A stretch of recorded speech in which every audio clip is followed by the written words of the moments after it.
오늘은 에스겔서를 통해서 한번 은혜를 나눠보도록 하겠습니다.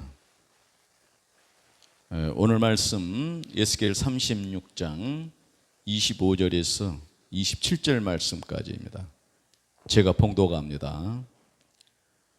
맑은 물을 너희에게 뿌려서 너희로 정결하게 하되 곧 너희 모든 더러운 것에서와 모든 우상에게서 너희를 정결하게 할 것이며 또 새 영을 너희 속에 두고 새 마음을 너희에게 주되 너희 육신에서 굳은 마음을 제거하고 부드러운 마음을 줄 것이며 또 내 영을 너희 속에 두어 너희로 내 율례를 행하게 하리니 너희가 내 규례를 지켜 행할지니라. 아멘.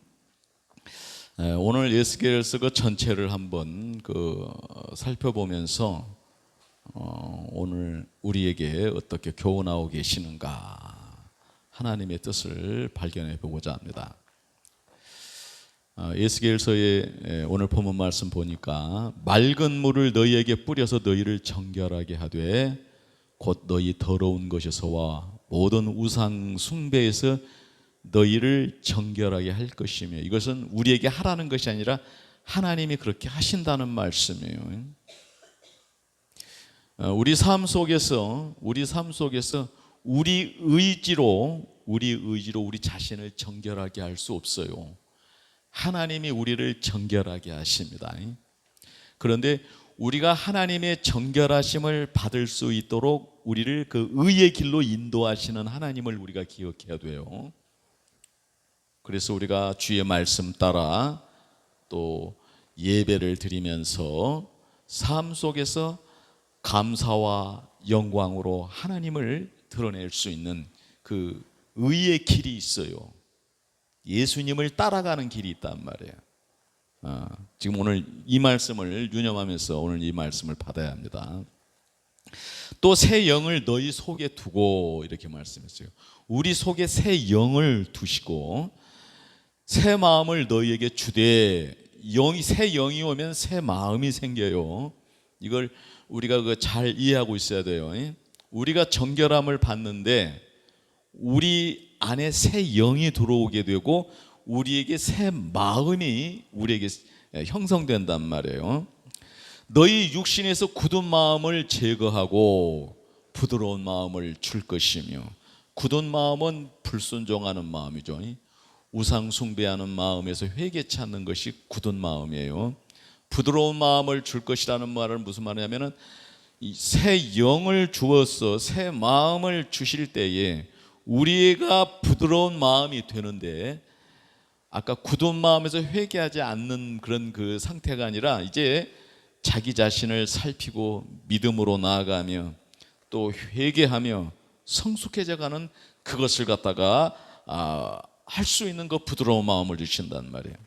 또 내 영을 너희 속에 두어 너희로 내 율례를 행하게 하리니 그랬어요. 하나님의 영이 오셔야만이, 하나님의 영이 오시고 우리가 우리에게 부어주시는 그 성령을 우리가 우리 주로 믿어야만이 우리가 하나님의 율례를 행하게 돼요.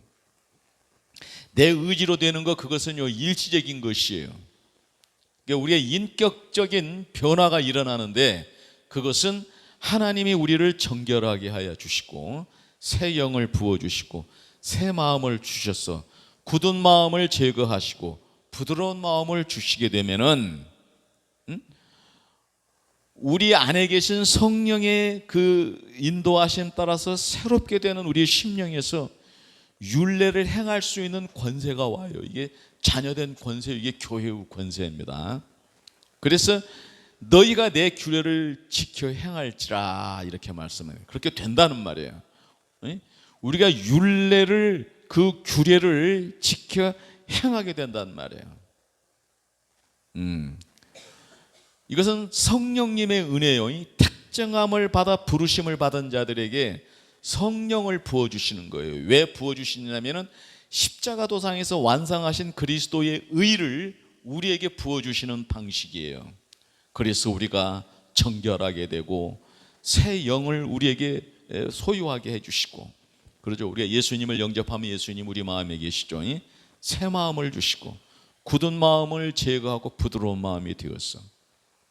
이제 율례를 행하고 규례를 지켜 행하는 것이에요. 할렐루야죠.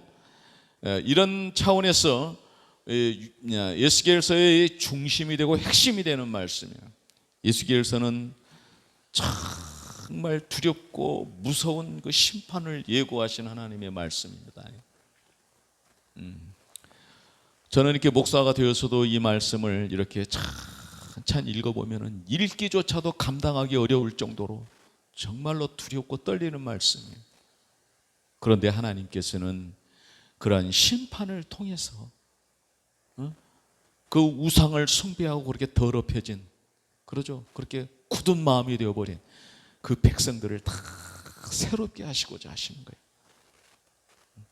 새롭게 회복하시게. 나쁜 열매 맺는, 좋지 않은 악한 열매를 맺는 나무를 베어내고 새순이 자라나서 그게 새롭게 자라서 좋은 열매 맺는 나무가 되게 하시려고 심판을 하신다는 사실이에요. 그래서 에스겔서의 핵심은 하나님께서 이스라엘 백성에게 주시는 심판과 회복의 메시지라는 사실입니다. 이 책은 선지자 에스겔이 바벨론 포로 시절에 받은 환상과 계시를 통해 기록된 것인데 매우 상징적이고 극적인 이미지들이 많이 등장합니다.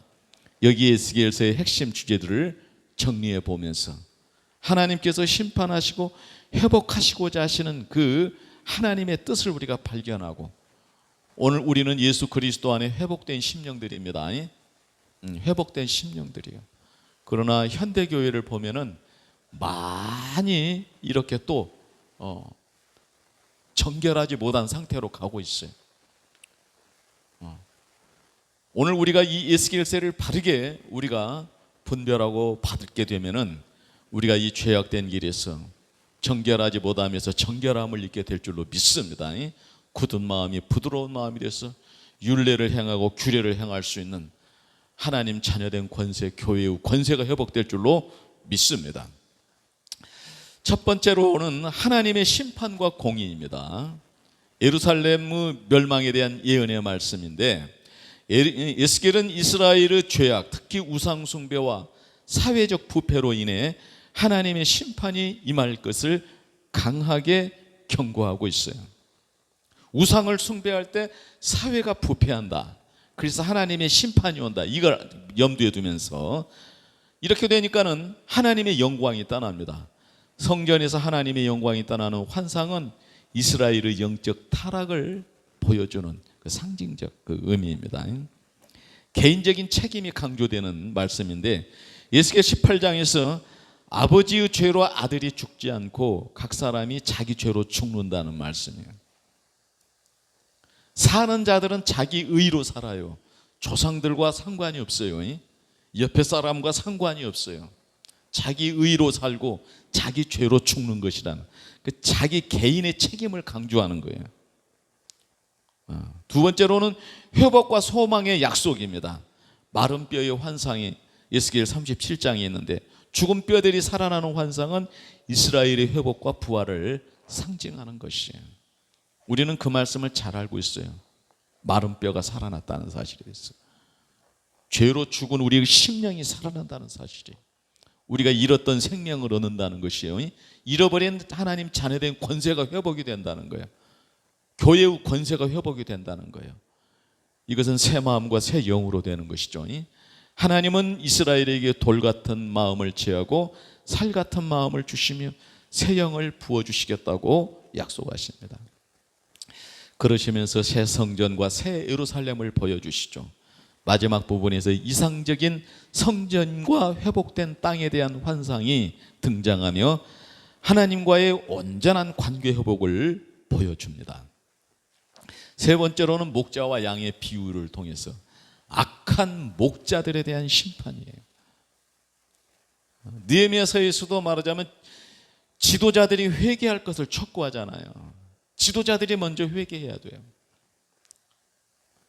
오늘 이 에스겔서에서도 목자들이 악하단 말이에요. 이스라엘 지도자들이 백성을 제대로 돌보지 않는 것에 대한 책망을 하시는 거예요.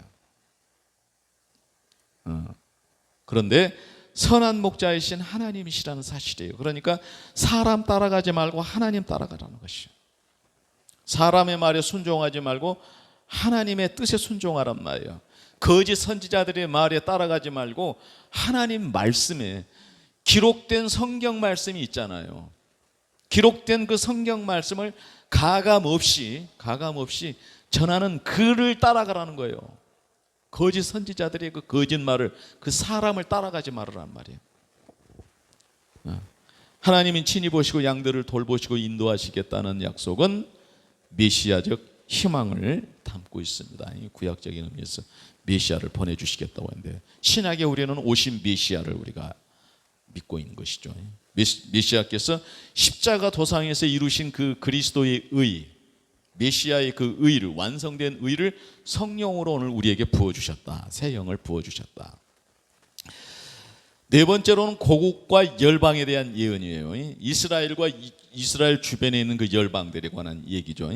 에스겔은 이스라엘뿐만 아니라 주변 국가들, 암몬, 모압, 에돔, 블레셋, 두로, 바벨론 등에 대한 심판도 예언한다는 사실이에요. 이는 하나님의 주권이 이스라엘뿐 아니라 모든 민족 위에 있음을 보여주는 그 핵심이에요. 에스겔서는 고난 중에도 하나님의 공의와 자비, 그리고 궁극적인 회복을 약속하는 책입니다.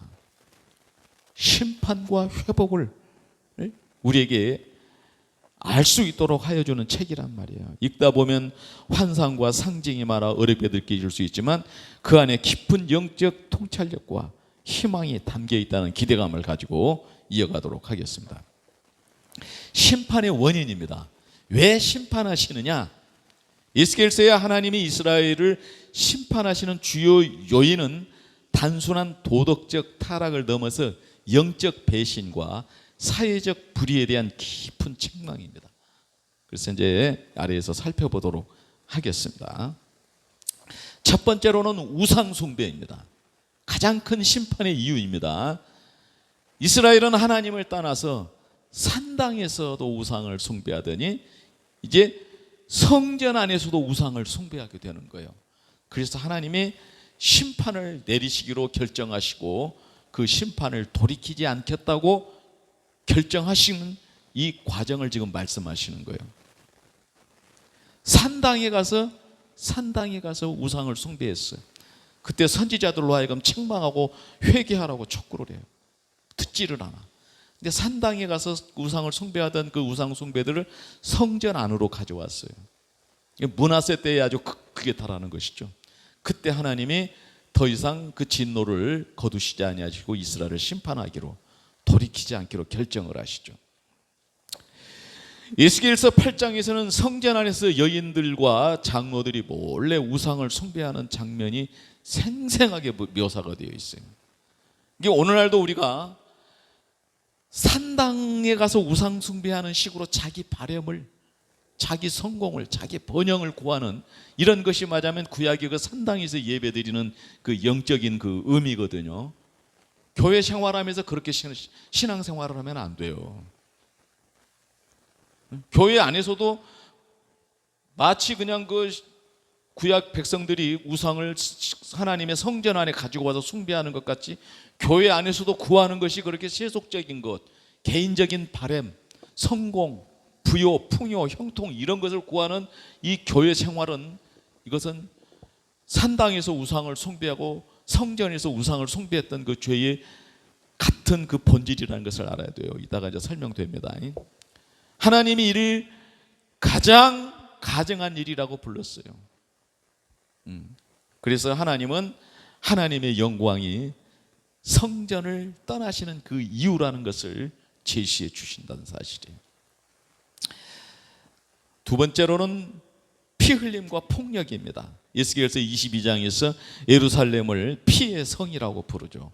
살인, 폭력, 부패한 재판이 만연한 그 사회라고 이렇게 고발합니다.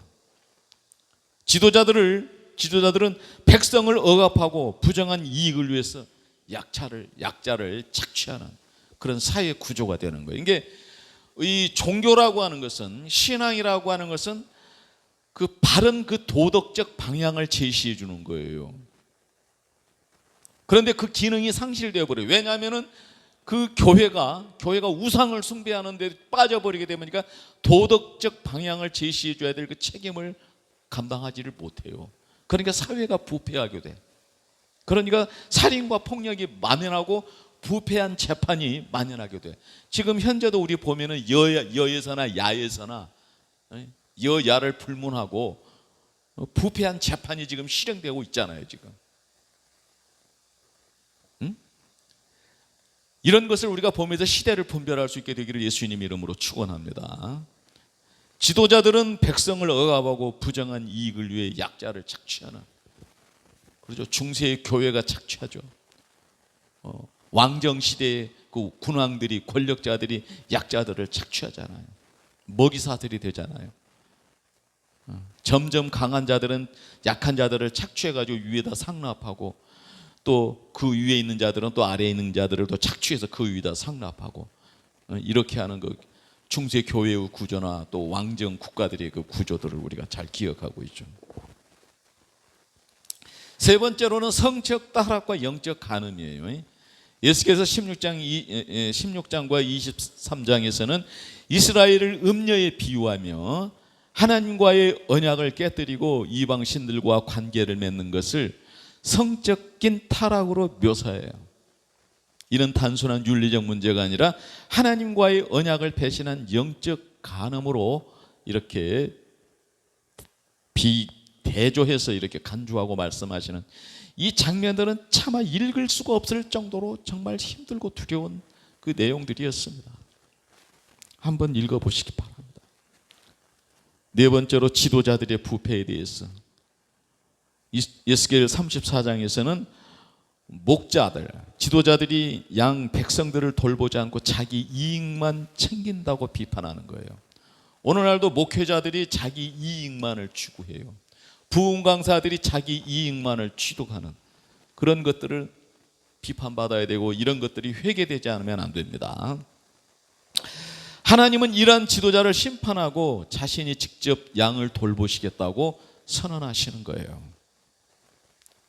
다섯 번째로 회개하지 않는 완고함입니다. 하나님은 여러 번 경고와 기회를 주셨지만 백성은 마음이 굳어져 회개하지 않습니다. 성경에 우리가 보면은 산당을 다 회파해 버리잖아요. 히스기야 때, 요시야 때 회파해 버리지만은, 회파하지만은 산당들은 다시 재건되더니 결국은 산당이고 우상들이 성전 안으로 들어오게 되는 거예요. 이걸 우리가 꼭 기억해야 돼요. 이걸 기억해야 됩니다. 에스겔 3장에서 백성이 이미 이마가 굳고 마음이 굳은 자들이라고 표현했어요. 이 모든 요인은 단순히 법을 어긴 것이 아니라 하나님과의 관계를 파괴한 것으로 간주한 거예요. 에스겔서는 이 심판이 단지 징벌이 아니라 정결하게 하시고 다시 회복시키기 위한 하나님의 의로운 행동이신 것을 강조하고 있습니다. 심판하신 것이 하나님의 잔인하고 이렇게 두려운 존재에서가 아니라 그 더러운 것들을 정결하게 하시고 이스라엘을 다시 회복시켜서 좋은 열매 맺는 나무가 되게 하시고자 하시는 뜻이 있다는 것을 반복해서 말씀하신다는 거죠. 한번 우리가 우상 숭배의 사례에 대해서 살펴보겠습니다. 하나님은 에스겔을 환상 가운데 예루살렘 성전으로 데려가시고 그곳에서 벌어지는 네 가지 가증한 우상 숭배 장면을 보여주는 거예요. 그러니까 여기서 보면 이제 우리가 산당에서 그 우상을 숭배하는 것들은 그냥 잘잘한 것들인데, 그냥 핵심이 되고 가장 핵심이 되는 것들을 성전 안으로 갖고 들어와요. 그러니까 교회가 부패하게 되면 어떻게 된다는 걸 알겠죠. 우리가 소소롭게 개인의 어떤 성공과 번영을 위해서, 그러죠, 형통을 위해서 이렇게 시작한 이 잔잔한 것들이 결국은 교회를 갖다가 이렇게 무너뜨리는 거예요. 한번 살펴보겠습니다. 성전 문 곁에 질투의 우상이에요. 위치는 북쪽 문 입구죠. 설명하겠습니다. 질투를 일으키는 우상이 성전 문 곁에 세워져 있어요. 하나님 외에 다른 신을 성전 입구에 세운 것은 하나님의 임재를 모욕하는 행위며 질투하시는 하나님의 성품을 거스르는 상징이에요. 그래서 이것을 선지자들로 통해서 이것을 제거하라고 외치는데 제거를 하지 않는 거예요. 하나님보다 그 우상을 더 숭배하는 그 굳은 마음이죠. 두 번째로는 어두운 방에서 몰래 행하는 우상 숭배예요. 은밀하죠. 성전 안에 은밀하잖아요. 성전 안에서 은밀하게 행하는 것. 위치 성전 벽 안에 비밀 공간이에요. 설명하겠습니다. 에스겔은 벽을 뚫고 들어가자 각종 짐승과 가증한 우상들이 벽에 그려져 있고 장로들이 향을 피우며 숭배하고 있었어요. 교회 지도자들이에요. 이거 회개해야 됩니다. 우리 현재 이 교회에서도 마찬가지. 만연해 있잖아요. 뭐 말할 것 없어요. 내가 이렇게 말하니까 상처받는데 아니에요. 이건 회개해야 될 문제입니다.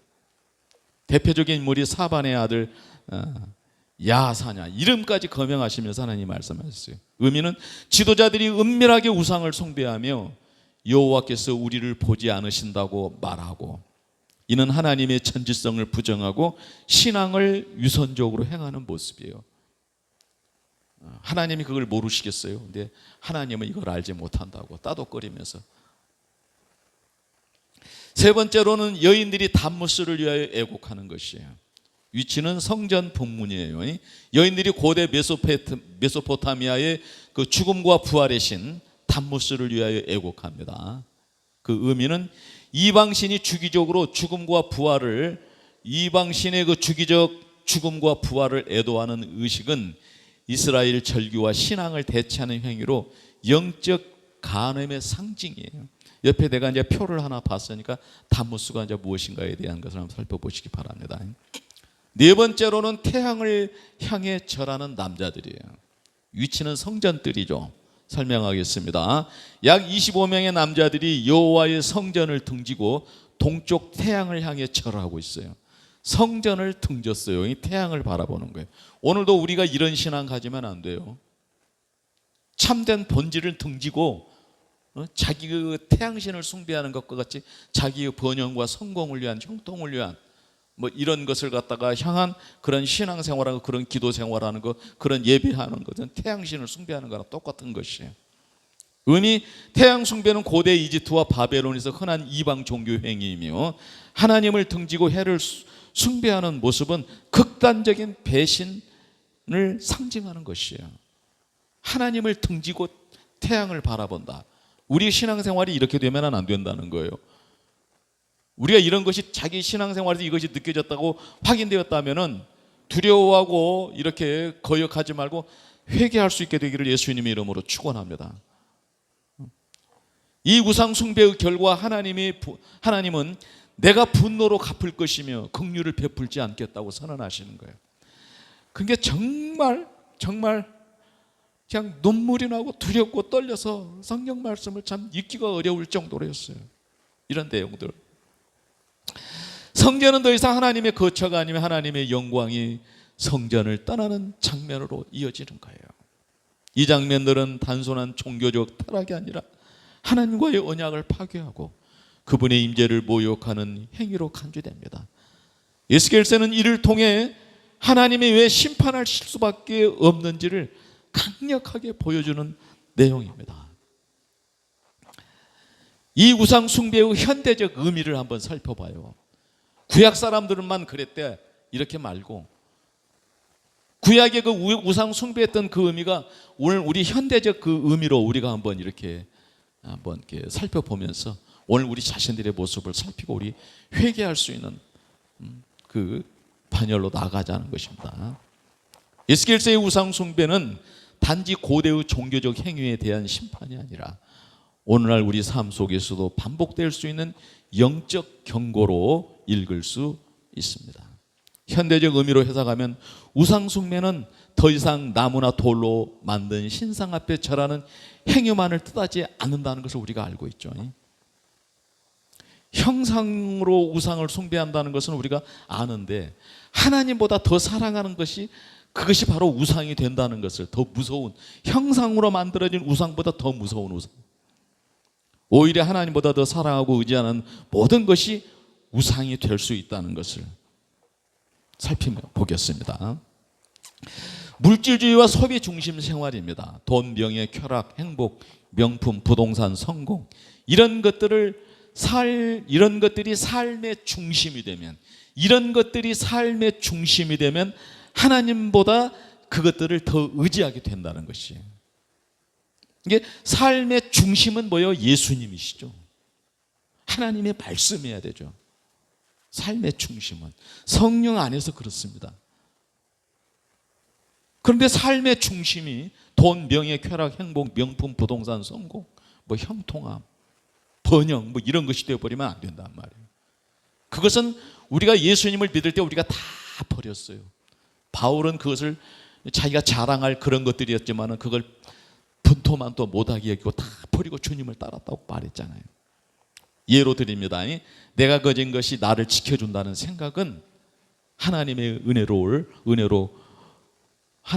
은혜로 공급과 보호를 부정하는 태도가 될 수 있어요. 예수님이 주기도를 가르치기에 앞서서 이런 말씀하시잖아요. 무엇 입을까 무엇 마실까 구하지 말라. 그런 것들은 하나님을 알지 못하는 자들이 구하는 것이다.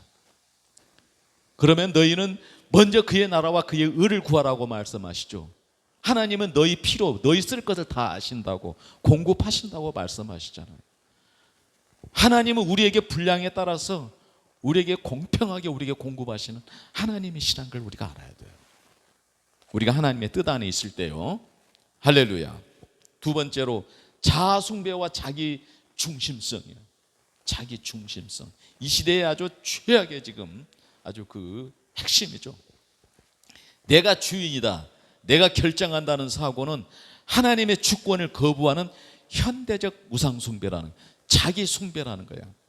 제가 1계명에서 그 성경관점학당에서 가르칠 때 가장 핵심적인 우상이 뭐냐, 형상으로 만들어진 거, 하나님보다 더 사랑하는 거, 이 모든 것들을 그 핵심 속에 있는 것이 뭐냐면 자기 우상이에요.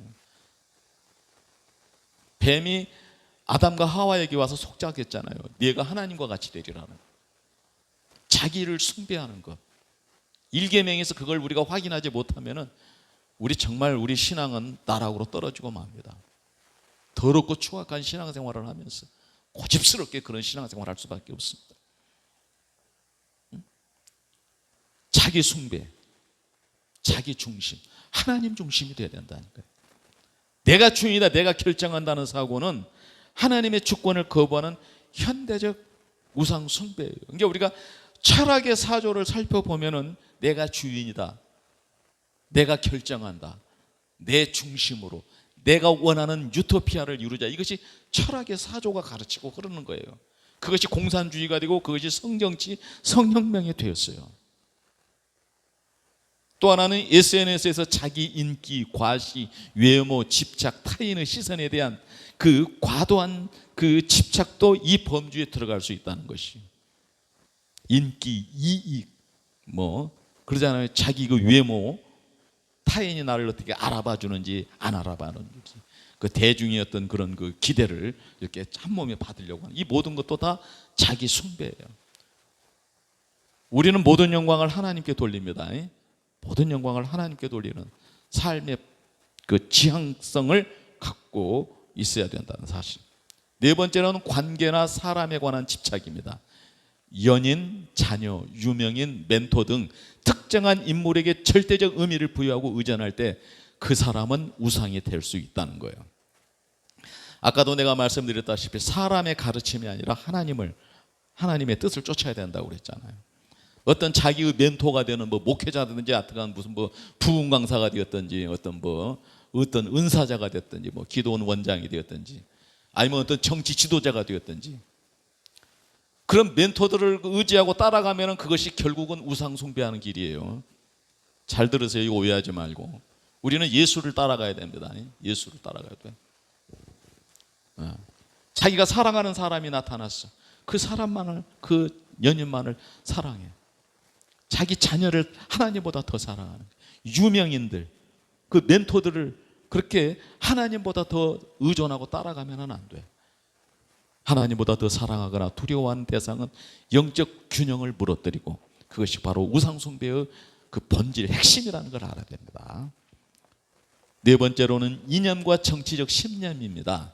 특정 이념이나 정치적 지도자를 절대화하거나 맹신하는 것도 우상숭배의 현대적 형태예요. 우리나라가 지금 민주주의 국가가 된 지 지금 말하자면 반백년이 지났어요. 그런데도 민주주의 개념을 몰라. 아직도 어떤 뭐 대통령이 나와갖고 뭐 국가를 잘 살게 만들 줄 아니올시다.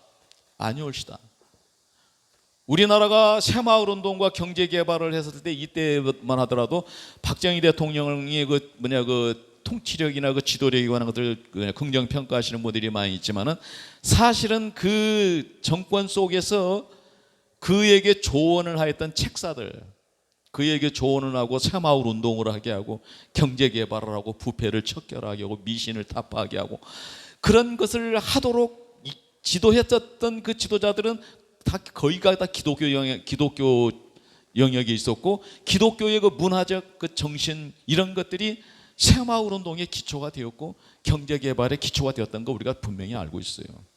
그때는 미신을 타파했잖아요. 우리가 잘 알아야 됩니다. 특정 이념이나 정치적 지도자를 절대화나 맹신하는 것은 우상숭배하는 현대적 형태예요. 우리가 지도자들을 선택할 때 그 지도자들을 위하여 우리가 투표하고 한 표를 줄 때 말이에요. 하나님께 기도하고 그 지도자의 정책이 잘못된 것을 비판도 할 줄 알아야 되고 그 잘못된 정책을 수정해 줄 수도 있어야 돼요. 그게 우리 교회가 할 수 있는 도덕적 그 방향을 정해주는 이 교회의 권세, 교회의 기능, 이 순기능이어야 돼요. 그런데 맹목적으로 교회들조차도 정치적 지도자를 추구하고 이렇게 맹신하고 하는 것은 그건 하나님 앞에 무서운 죄라는 걸 우리가 알아야 됩니다. 여야를 막론하고 그렇습니다. 하나님보다 어떤 사상이나 집단의 가치가 더 중요해질 때 영적 충성의 방향이 바뀌게 되죠. 그래서 하나님께서는 분명히 간음하지 말라고 했고 그 남색하거나 여색하지 말아라. 미동들 그 소화를 그 성애를 하는 것들을 금지시키고 했지만은 그런 것들도 허용해 줘야 된다고 하는 교회 지도자들이 나타나고 성도들이 많이 나타나 있잖아요. 그러니까 이런 그 이념적 철학적 흐름을 알아야 되고 신학적 흐름을 알아야 돼. 이 두 흐름을 알아야 돼.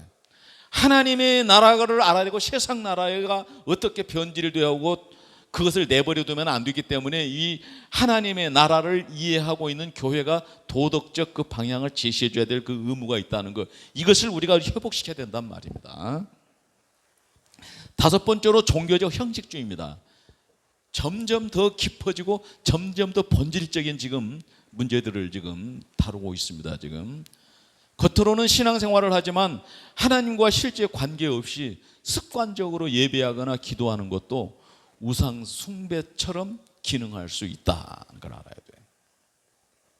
이게 우리가 성경을 이단에 대한 그 분별을 할 수 있어야 되는 게 뭐냐면 성경을 바르게 해석하고 바른 믿음하고 바른 기도하고 바른 찬양하고 바른 예배하고 바른 삶을 살아야 되는 거예요.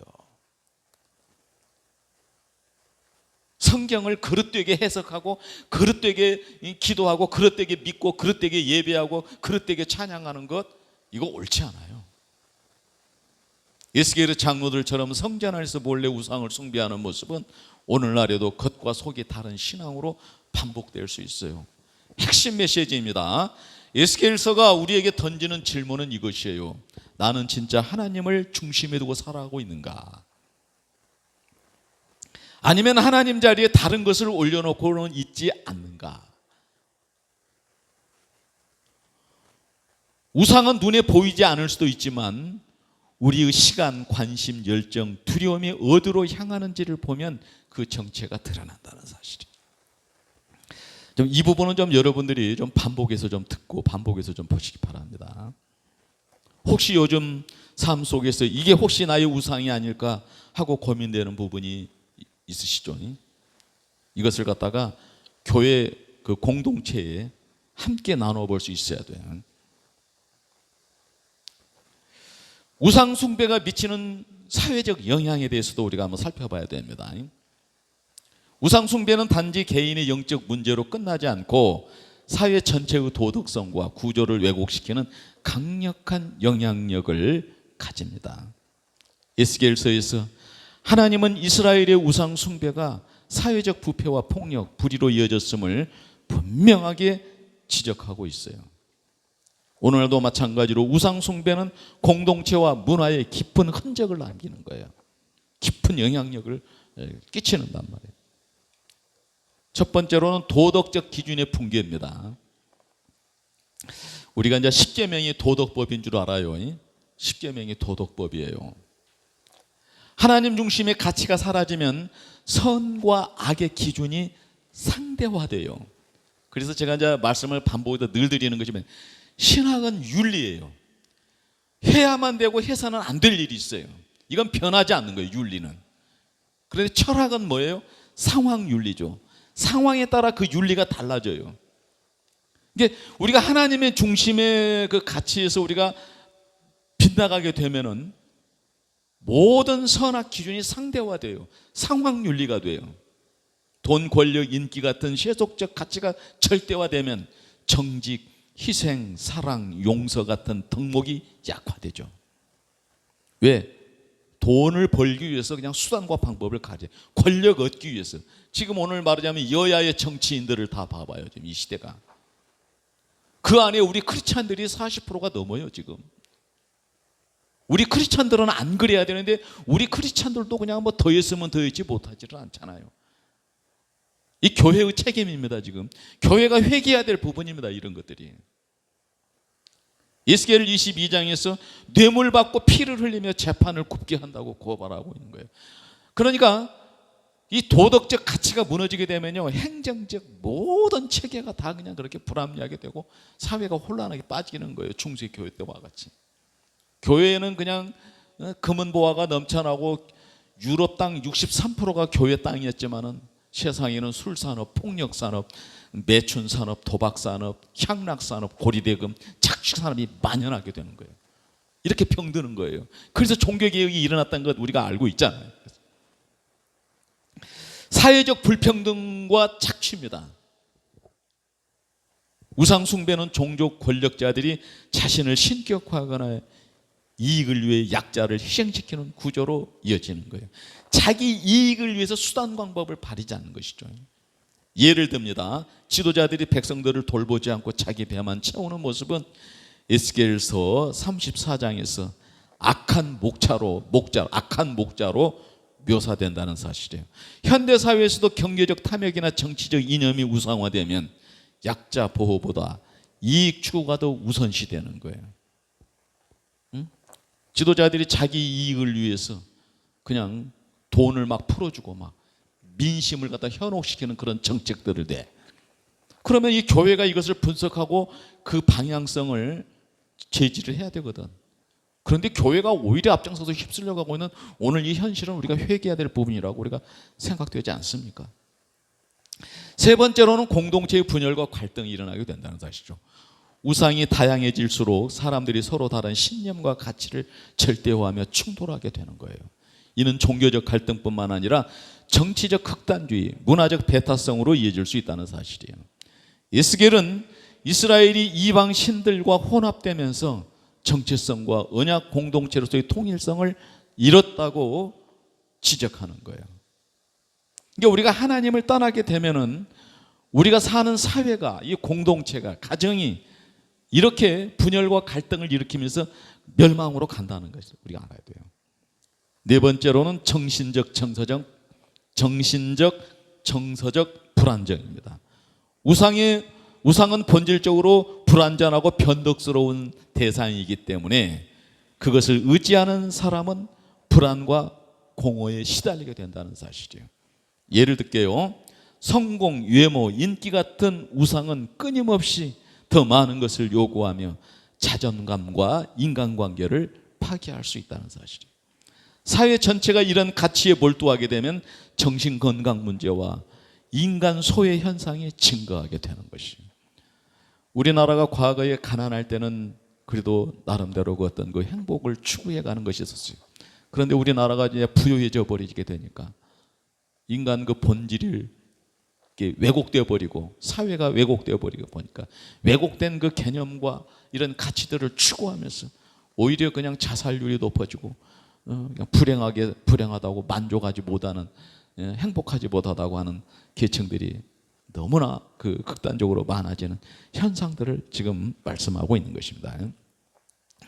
다섯 번째로는 영적 무감각과 회복력이 저하된다는 사실이죠.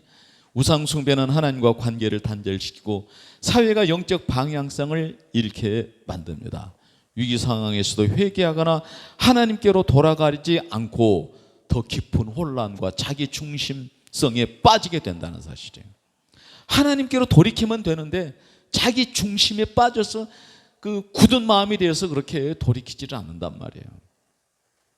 우리는 하나님께 회개하고 돌이키는 것이 그렇게 큰 은혜고 큰 복이라는 걸, 그 비결을 성경에서 우리는 배웠다는 것을 우리가 꼭 기억합시다.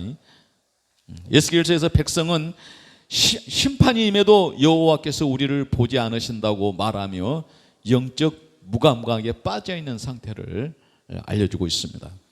반대로 하나님 중심 사회는 어떤 사회냐 하는 거예요. 공의와 정의가 살아있고 약자가 보호받는다는 사실입니다. 공동체가 연대하고 회복력이 강하다는 사실이에요. 도덕적 기준이 분명하고 사람들의 삶의 의미와 방향이 생겨요. 이게 초대교회의 역사고 종교개혁의 역사예요.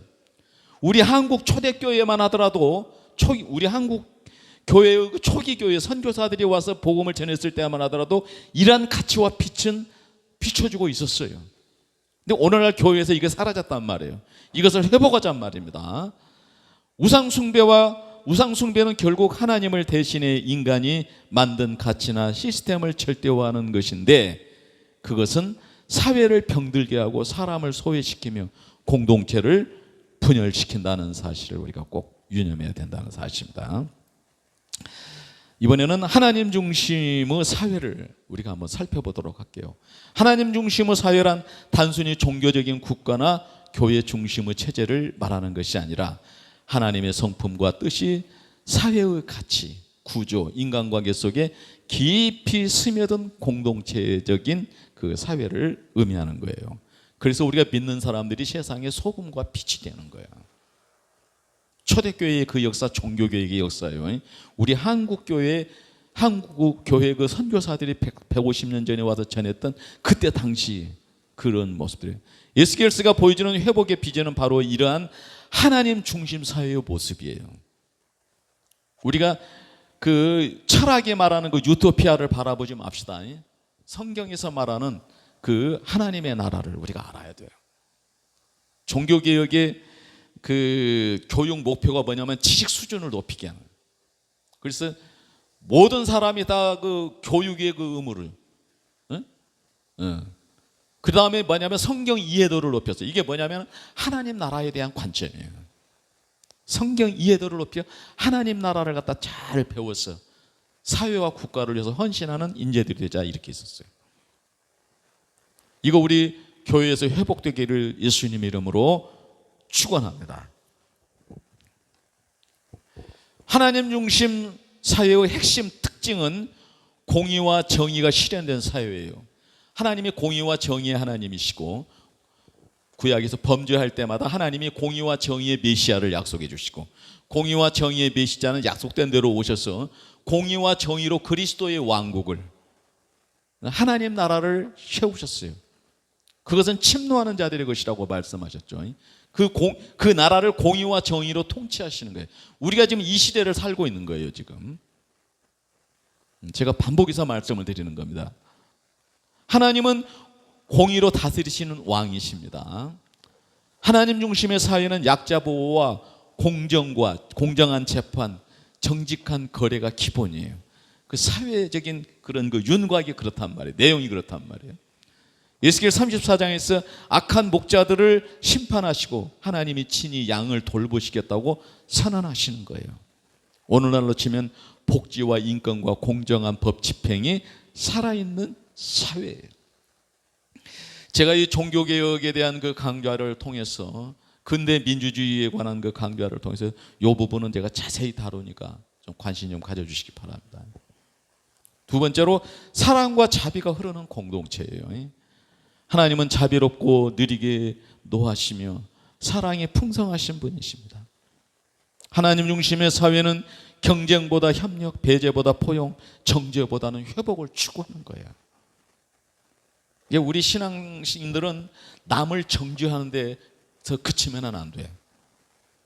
남을 정죄했다, 그렇게 판단하고 그렇게 분별했다면 그를 회복시켜줄 이 책임의식이 있기 때문에 그걸 보게 하시는 성령님이에요. 그를 회복시킬 수 있는 능력이 우리에게 있어요. 우리가 그 복음을 전하게 될 때 그 역사가 일어나는 거예요. 하나님이 그 뜻을 이루시는 거예요. 이것을 우리가 알아야 돼요. 예로 드립니다. 실수한 사람을 낙인 찍기보다는 회복의 기회를 주는 문화, 이웃을 돌보는 삶의 태도, 이것이 있어야 된단 말이에요. 이것이 전도예요.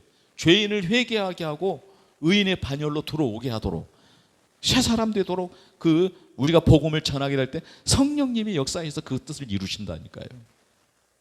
그러니까 우리가 남을 정죄할 때, 남의 죄를 볼 때 정죄하는 데 그치지 말고 그를 이끌어서 인도해서 성령님의 인도 따라서 우리는 성령님만 의지하고 예수 그리스도만 전하게 될 때, 우리가 예수님을 따르는 모습을 그들에게 보여줄 때 성령님께서 그들을 회복시킨단 말이에요.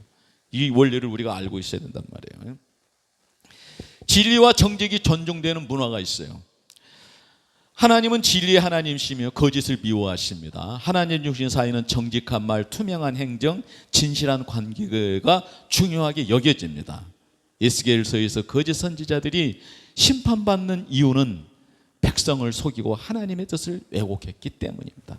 네 번째로 창조 질서와 생명이 존중된다는 사실. 하나님은 생명의 주인이시며 질서 있게 세상을 창조하시고 섭리하신 하나님이십니다. 하나님 중심의 사회는 환경을 보호하고 생명을 소중히 여기며 성별과 가정 공동체의 질서를 존중한다는 사실. 이는 단순한 규범이 아니라 하나님의 창조 목적에 대한 존중이에요.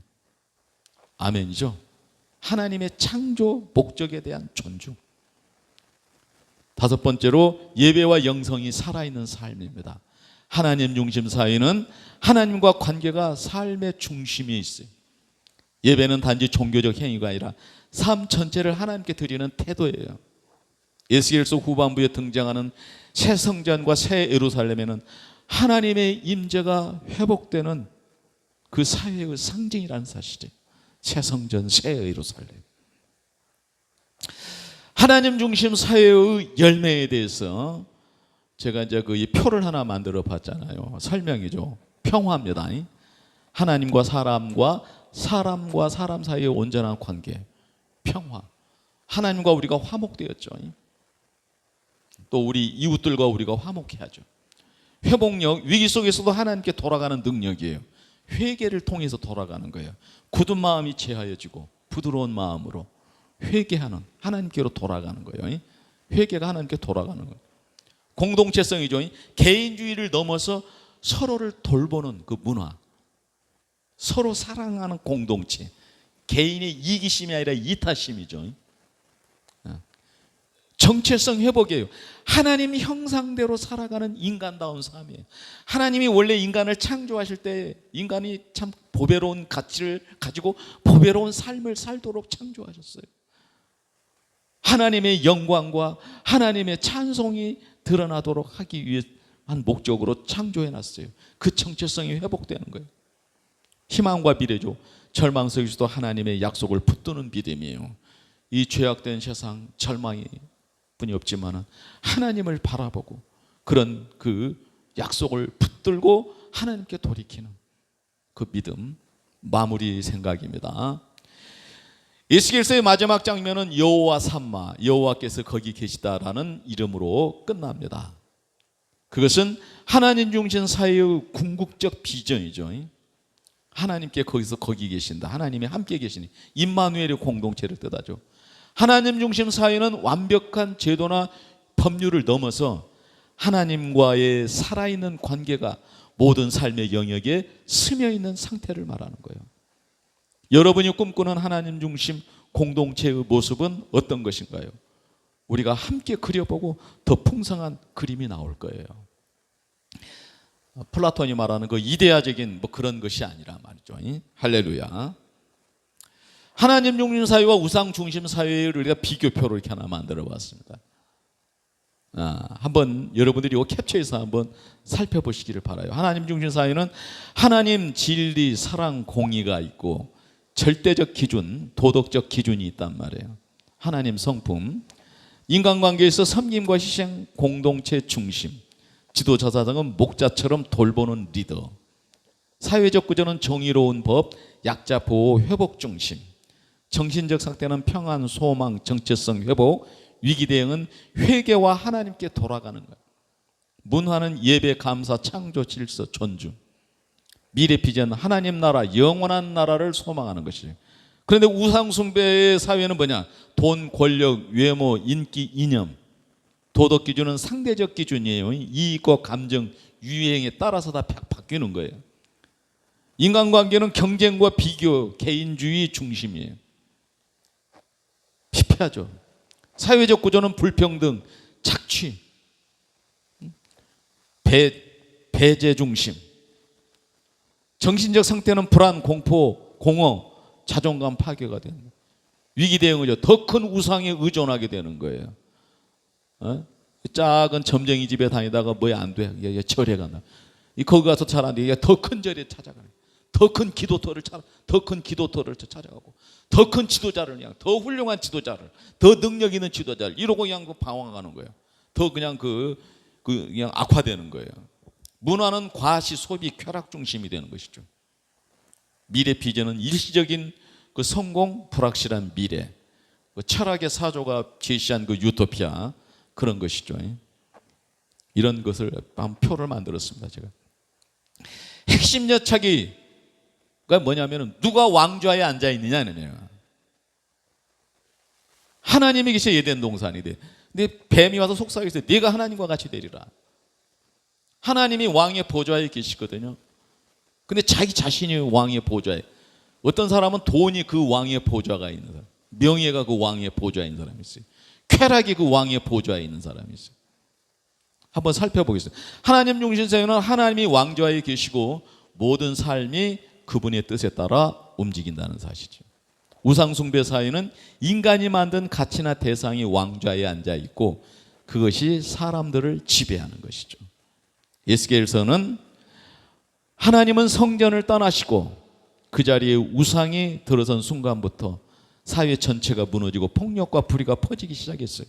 반대로 하나님이 다시 임재하시고 백성이 회개할 때 새 성전과 새 땅이 회복되며 평화가 찾아온다는 사실. 여러분께 드리는 질문이 있습니다. 혹시 지금 우리 사회나 공동체 안에서 하나님 중심의 질서가 무너지고 우상이 자리 잡는 모습을 느껴보신 적이 있으신가? 우리가 이런 관점으로 한번 이렇게 주의 깊게 살펴볼 수 있는 안목도 있어야 될 것입니다.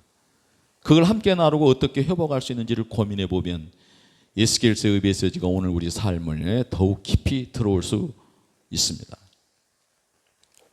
우리 사회의 공공 영역 안에 하나님 중심의 질서가 무너지고 우상 중심이 된 현실, 이 부분을 한번 우리가 살펴볼게요. 지금 우리 사회의 공공 영역 안에서 하나님 중심의 질서가 무너지고 우상 중심의 가치가 자리 잡은 현실은 단순한 문화적 변화가 아니라 영적 방향의 전환을 보여주는 현상이에요. 말세에 나타날 징조로들이죠.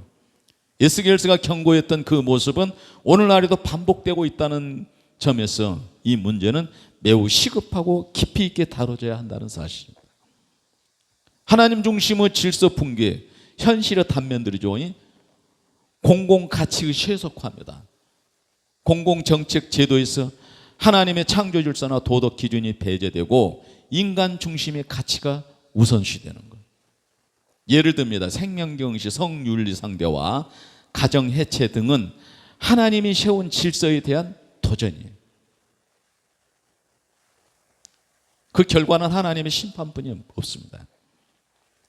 두 번째로는 정치와 권력의 우상화입니다. 정치 도전이나 이념이 절대적 신념처럼 숭배되며 진영 논리와 맹목적 충성이 사회 분열을 야기시키죠. 하나님 중심 사회는 공의와 섬김을 추구하지만 우상 중심 사회는 권력과 통제를 신격화한다는 사실이에요. 경제력 성공과 소비주의의 신격화, GDP 성장률, 브랜드, 자산 등 물질적 지표가 인간의 가치와 행복을 결정짓는 기준이 돼버렸습니다. 지금 현재 사회는. 이는 에스겔서에서 두로와 바벨론이 상업과 사치로 인해 교만해지고 멸망한 모습과 닮아 있어요. 교육과 문화의 방향 상실입니다. 교육은 더 이상 인격과 진리를 가르치는 도구가 아니라 경쟁과 성취 중심의 시스템이 되었다는 사실이에요. 이건 오래전부터 우리가 고민하고 얘기했던 것들이에요. 담론이에요. 교육이 왜 배우면 배울수록 인격이 황폐화되는가? 왜 교육 수준이 높아지면 높아질수록 왜 인간은 황폐해지는가? 비인격적이 되는가? 이 사회를 지식인들이 왜 이렇게 황폐하게 만드는가 하는 문제. 우리 지식인들이 각성해야 될 부분들입니다. 특히 우리 기독교 지식인들. 문화는 쾌락과 시, 자아 숭배를 부추기며 하나님 중심의 세계관은 점점 밀려나고 있는 현실을 우리가 직시해야 됩니다. 다섯 번째로 공공 영역에서 신앙 배제. 신앙은 개인적인 영역으로 밀려나고 공공 담론에서 하나님에 대한 언급이 금기시되고, 이는 하나님을 삶 중심에서 밀어내고 인간이 만든 가치와 시스템을 절대화하는 그런 흐름이에요. 하나님을 밀어내고 인간이 만든 시스템을 그 하나님의 자리에다가 갖다 놓았다는 것이죠. 이 현실의 영적 본질, 에스겔서처럼 지금 우리 사회도 하나님의 영광이 떠난 성전처럼 보일 수 있습니다. 하나님 중심에서 밀려나면 그 자리에 반드시 우상이 들어서고, 그 우상은 사람을 속이고 나누고 파괴합니다. 회복을 위한 방향을 우리가 이렇게 살펴봐야겠어요. 여기 좀 중요합니다. 내가 제목을 좀 작게 했지만은 중요한 부분. 공공 영역에서 신앙적 목소리가 회복이 돼야 돼요. 진리와 사랑을 담은 담대한 발언이 필요합니다. 모든 영역에 있는 교육 현장에 있는 교사들과 그 교육 행정과 교육 입법하는 크리스찬들이 교육 안에 들어오는 그 잘못된 요소들을 여기서 막아내야 된다는 얘기예요. 입법경, 국회에서도 역시 마찬가지죠. 사법계통, 행정에서도 마찬가지죠. 군대에서도 마찬가지입니다. 경제도 마찬가지입니다. 단순한 비판이 아니라 하나님의 성품을 드러내는 대안적 제안을 해주는 것이 중요하다는 것을 알아야 됩니다. 두 번째로 공동체적 회개와 영적 각성입니다. 교회와 믿음의 공동체가 사회적 책임과 영적 분별력을 회복해야 합니다. 에스겔처럼 파수꾼의 역할을 감당해야 됩니다. 파수꾼은 적이 오면은 외쳐야 됩니다. 손뼉을 치면서 발을 구르면서 외쳐야 됩니다. 그런데 파수꾼이 잠들어 있습니다. 그 파수꾼은 무서운 징계를 받을 것입니다.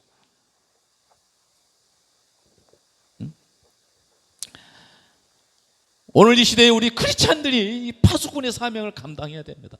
이 시대적 파수꾼을 감당하고 그 윤리적 방향을 제시해 줘야 됩니다.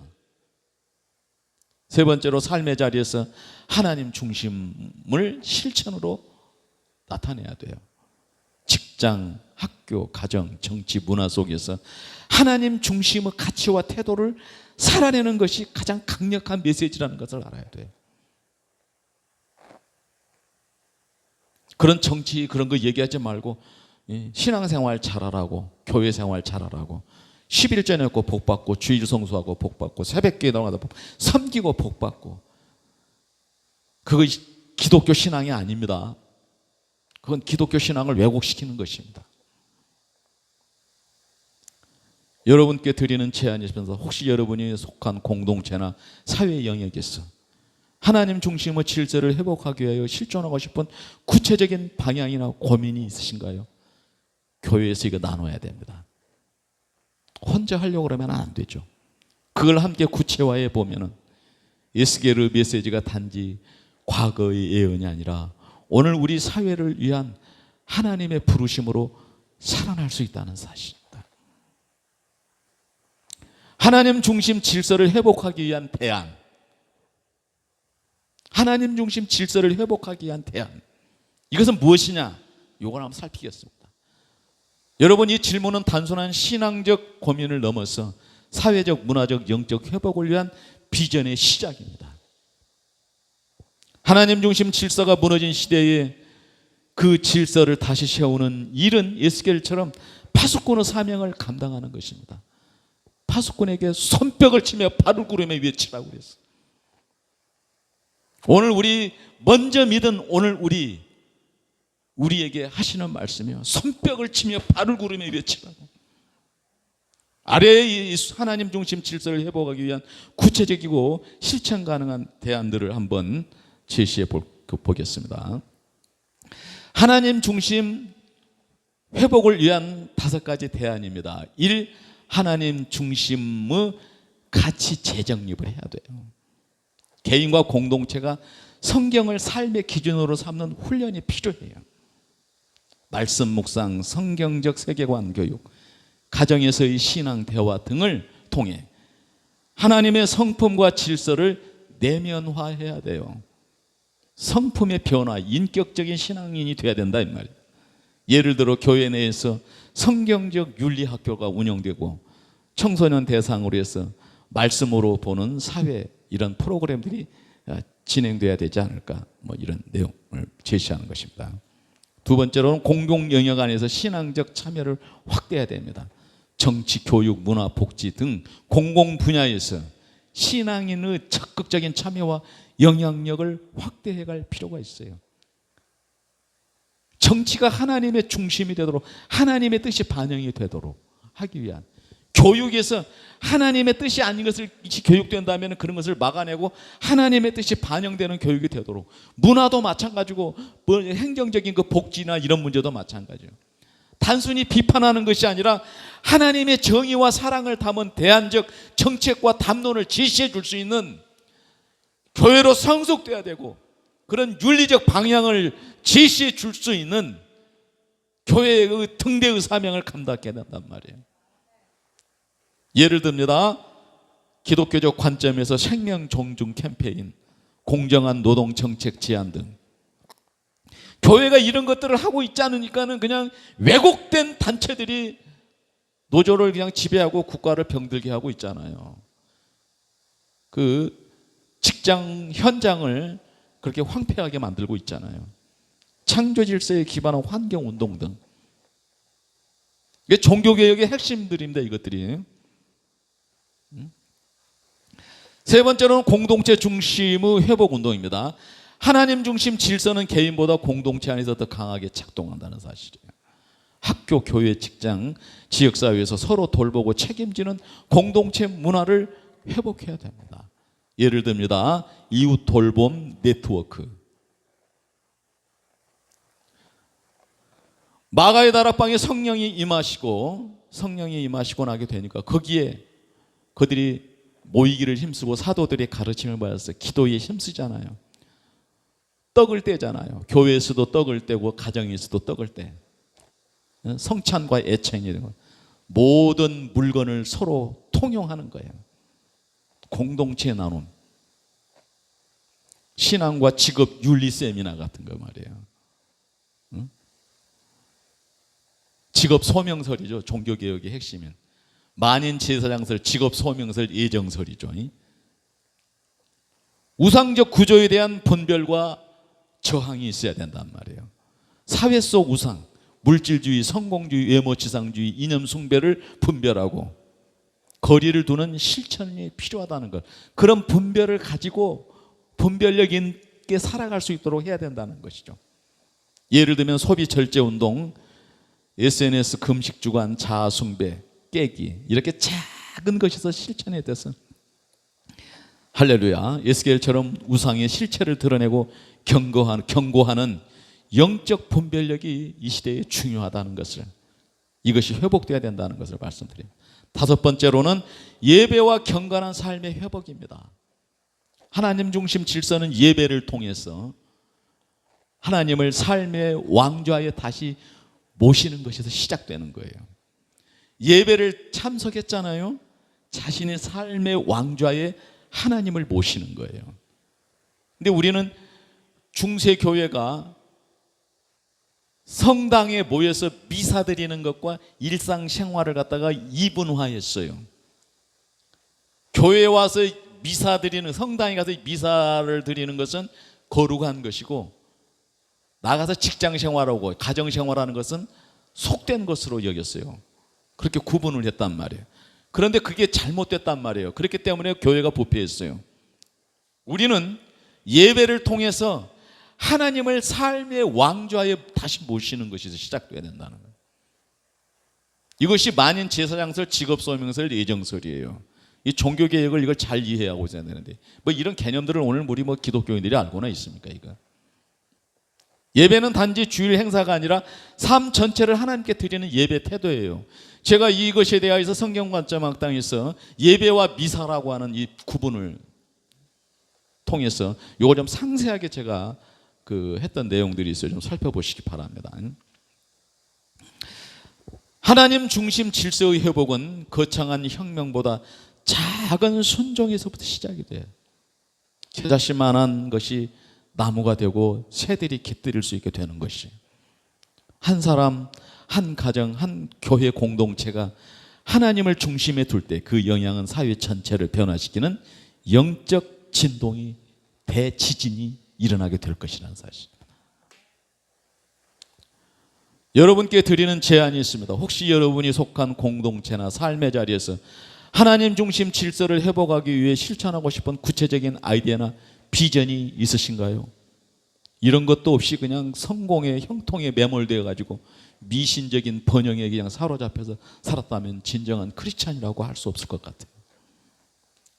그걸 함께 구체화하고 실행 가능한 계획을 만들어 보면 에스겔서의 회복 메시지가 현실 속에서 살아 움직이는 사명이 될 수 있습니다. 성경에서 하나님의 뜻에 대한 바른 이해, 그 하나님께서 바라시는 뜻, 여기서 오늘 저는 이제 택자를 천국 보내시는 것과 택자를 통해서 하나님 나라를 확장해 가는 것이라고 하는 주제로 한번 생각해 보려고 합니다. 아래 각 항목에 대해 성경적 관점과 신학적 해석을 바탕으로 정리해 보았습니다.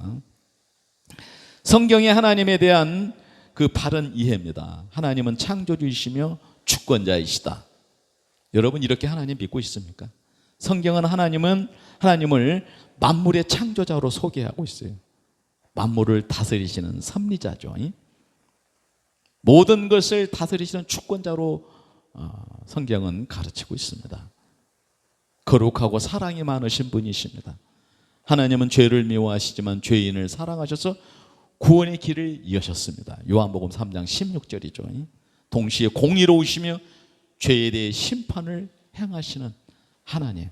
심판은 다시 회복하기 위함이에요. 삼위일체 하나님입니다. 성부, 성자, 성령 세 위격이 한 본질을 이루는 하나님으로 구원사역, 구원 역사 속에 각 위격이 독특한 역할을 감당하시죠. 그러나 하나님이 구분돼서 역사하시는 것이 아니라 한 하나님으로 그렇게 역사하신다는 말씀입니다. 하나님의 뜻을, 하나님께서 바라시는 뜻이 있어요. 하나님과의 관계를 회복하기 원하시는 거예요. 인간이 죄로 인해 하나님과 단절되었지만 하나님은 예수 그리스도를 통해 관계 회복을 원하십니다. 거룩한 삶과 순종을 원하시는 하나님. 하나님께 택하신 자들이 세상 속에서 소금과 빛으로 살아가며 그의 뜻에 순종하기를 원하신다는 사실이죠. 마태복음 5장에 있습니다. 복음 전파와 하나님 나라 확장이에요. 예수님은 제자들에게 모든 민족을 제자로 삼아 아버지와 아들과 성령의 이름으로 세례를 베풀고 내가 너희에게 분부한 모든 것을 가르치고 지켜 행하게 하라는 것이, 세상 끝날까지 함께하리라고 말씀하셨어요. 이것이 하나님의 뜻이 실현하는 핵심적인 사명이에요. 택자를 천국 보내시는 거 하나님. 하나님의 주권적 선택이에요. 성경은 하나님이 인간이 하나님을 선택한 것이 아니라 하나님이 인간을 선택하신다고 말씀하시는 거예요. 성령을 통한 부르심이죠. 택자는 복음을 통하여 성령의 부르심을 받고 믿음에 이르게 됩니다. 이는 인간의 의지가 아니라 하나님의 은혜로 이루어진다. 예수 그리스도의 대속을 알아야 됩니다. 하나님은 택자를 구원하시기 위하여 예수 그리스도를 심판받게 하셨고 그를 통해 하나님의 공의와 사랑을 동시에 이루셨습니다.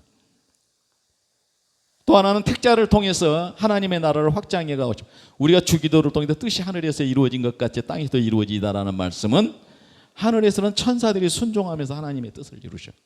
땅에서는 먼저 믿은 오늘 우리들이 하나님을 순종하고 하나님의 뜻을 이루는 거예요.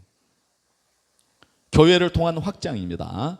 하나님은 택자들로 구성된 교회를 통해 복음을 전파하시고 하나님의 나라를 확장하십니다. 사도행전 1장 8절 말씀이죠. 성령의 역사와 복음 선포입니다. 사도행전은 성령의 권능을 받은 교회가 예루살렘에서 시작해 땅의 끝까지 복음을 전하며 하나님의 나라를 확장하는 모습을 보여주었습니다. 새 언약의 백성으로서의 사명이죠. 택자들은 왕같은 제사장으로 부름받아 어둠의 나라에서 소금과 빛의 나라로 인도하는 사명을 감당합니다. 이 모든 흐름은 하나님의 구속사 속에서 유기적으로 연결되어 있습니다. 에스겔서의 핵심 메시지와 현대적 대안을 한번 살펴보겠습니다. 첫 번째로 하나님의 영광과 주권의식이죠. 대안 말씀드립니다. 모든 영역에서 하나님의 주권을 인정하는 삶, 예배를 통해서 하나님의 임재를 체험하는, 직장 가정 사회에서 하나님의 뜻을 기준으로 판단하는 행동을 해야 된다. 두 번째로는 심판과 회복의 메시지예요. 대안이죠. 죄에 대한 분별력과 회개하는 삶이 있어야 돼요. 우리가 기도 생활을 통해서 예배 생활을 통해서 회개해야 됩니다. 이렇게 회개가 이루어지지 않으면은 에스겔서에서 나타나는 그런 무서운 그런 두려운 심판이 임하게 돼요. 그 심판을 이게 우리가 회개하는 삶을 통해서 정결하게 하시는 방법이 하나 있고 예배를 통해서 정결하게 하는 방법이 하나 있고 하나는 심판을 통해서 정결하게 하고 회복하는 것입니다. 사회적 불의에 대한 예언자적 목소리를 내야 돼요. 사회가 불의하게 된다면은 그것은 우리 성경적인 관점에서 봤을 때 그것은 옳지 않고 그건 불행하게 될 것이라는 것을 예언자적인 그런 목소리를 내줄 수 있어야 된단 말이에요. 공동체 안에서 회복과 치유의 사역을 감당해야 된다는 사실입니다. 세 번째로는 영적 갱신과 새 언약, 대안, 성령을 통해서 내적 변화와 거룩한 삶이에요. 그러니까 예배를 통해서 제가 이제 예배와 미사를 구분하면서 내가 이제 말씀드렸던 것이 뭐냐면은 믿음과 예배와 성품과 생활이에요. 믿음으로 예배에 참여해요. 예배는 말씀 하나님 중심 성령 역사예요. 성품이 변화가 돼요. 삶이 변화가 되는 거예요. 할렐루야죠. 성령을 통한 내적 변화와 거룩한 삶, 정기적 말씀 묵상과 기도 생활, 성령의 인도에 민감하게 반응하며 삶의 방향을 조정해야 된다. 파수꾼의 사명입니다. 대안입니다. 복음 전파와 다음 세대 신앙 교육, 청소년과 젊은 세대를 위한 신앙 훈련 프로그램, 사회의 세속화에 맞서 진리를 선포하는 용기 있는 신앙인을 양성해야 돼요. 파수꾼의 사명은 뭐예요? 손뼉을 치면서 발을 구르면서 외치라는 거예요. 그렇게 깨우라는 거예요. 다섯 번째로 공동체적 책임이죠. 대안, 교회 공동체의 영적 건강과 사회적 섬김이 회복돼야 되고 또 상호 돌봄과 책임의 문화를 조성해야 되고 사회적 약자와 소외된 이웃을 향한 봉사와 나눔을 해야 되고 현대적 도전과 극복이죠. 대안, 세속화, 물질주의, 개인주의에 대한 저항을 해야 된다. 공동체 중심의 삶을 회복해야 된다는 것이고 영적 무게감을 깨우는 예배와 말씀 중심의 훈련이 필요하다는 것이죠. 일곱 번째로 회복과 소망의 메시지입니다. 대안, 하나님 나라의 가치를 실현해야 돼요. 예수 그리스도 안에서 새 창조를 삶으로 살아내기, 성령의 능력을 통해 세상을 변화시키는 사명을 감당해야 돼요. 에스겔서의 메시지는 단순한 과거의 예언이 아니라 오늘을 살아가는 성도에게 주어진 영적 나침판이라는 사실입니다. 에스겔서 36장 25절 27절 오늘 예배 본문이죠. 맑은 물을 너희에게 뿌려서 하나님이 이렇게 해주시는 거예요. 너희로 정결하게 하되. 아멘. 곧 너희 더러운 것에서와 우상 숭배에서 너희를 정결하게 할 것이다. 이게 하나님의 뜻입니다. 또 새 영을 너희 속에 두고 새 마음을 너희에게 주되 너희 육신에서 굳은 마음을 제거하고 부드러운 마음을 줄 것이며 또 내 영을 너희 속에 두어 너희로 내 율례를 행하게 하리니 너희가 내 규례를 지켜 행할지니라. 이게 하나님이 심판하시는, 회복하시고자 하시는 뜻이. 우리가 이 하나님을 압시다. 깊이 알아갑시다. 그리고 그 하나님께 의지합시다. 그리고 그 하나님을 따라갑시다. 그리고 그 하나님 닮아갑시다. 기도하겠습니다. 은혜로우신 하나님 아버지, 감사합니다. 오늘도 예스겔서를 통해서 우리가 진심으로 하나님과 대면하기를 원합니다.